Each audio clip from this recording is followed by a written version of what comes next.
Okay, rolling. United nation வந்து அமைதிக்காகவும், பெண்களுடைய ஆரோக்கியம், பொருளாதார மேம்பாட்டுக்காகவும், ஆன்மீக வளர்ச்சிக்காகவும் ஒரு மாநாடு, ஒரு கான்ஃபரன்ஸ் ஏற்படுத்தியிருக்காங்க.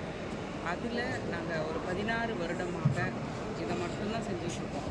பெண்களுடைய ஆரோக்கியம், பொருளாதார மேம்பாடு, அவங்களுடைய ஆன்மீகம், அமைதி, இதை தான் நாங்கள் சொல்லிக் கொடுத்துட்ருக்கோம்.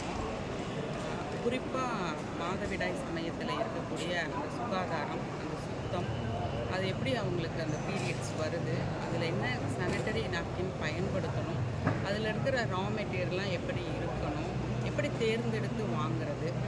ஏன்னா பிறப்புறுப்பு, மாதவிடாய், சானிட்டரி நாப்கின் இதெல்லாம் பேசுகிறதுக்கே ரொம்ப தயங்குறாங்க, கூச்சப்படுறாங்க, தாழ்வு மனப்பான்மையாக நினைக்கிறாங்க, வெட்கப்படுறாங்க. கடையில் போய் பேப்பரில் தான் எழுதி இன்னுமே வாங்குறாங்க, சொல்லி கூட கேட்டு வாங்குறதில்ல.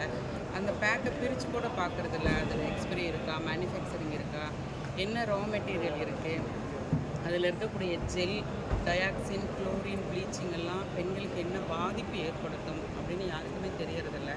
கேன்சர் செல் வருது, குழந்தை இன்மையாகிறாங்க, அது மாதவிடாயில் ஏற்படுற பல பிரச்சனைகள், நீர்க்கட்டி, பிசிஓடி, பிசிஓசி, இதுக்கு எல்லாமே வந்து அவங்க தற்கொலை பண்ணிக்கிற அளவுக்கு அவங்களோட மனநிலை பாதிக்குது. உளவியல் ரீதியாகவும், உணர்ச்சிகள் ரீதியாகவும், மன ரீதியாகவும், உடல் ரீதியாகவும் பலகீனமாகிறாங்க.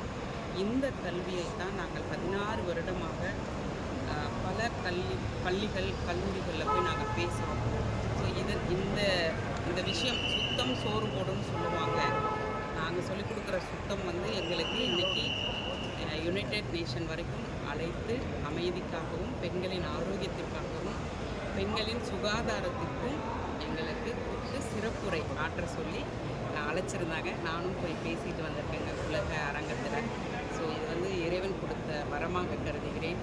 ஒட்டுமொத்த உலக மக்கள் அத்தனை பேருமே அந்த சுகாதாரமும், விழிப்புணர்வும், ஆரோக்கியம், ஹைஜீன் பற்றி தான் நாங்கள் எடுத்து கொண்டு போயிட்டு இருக்கோம்.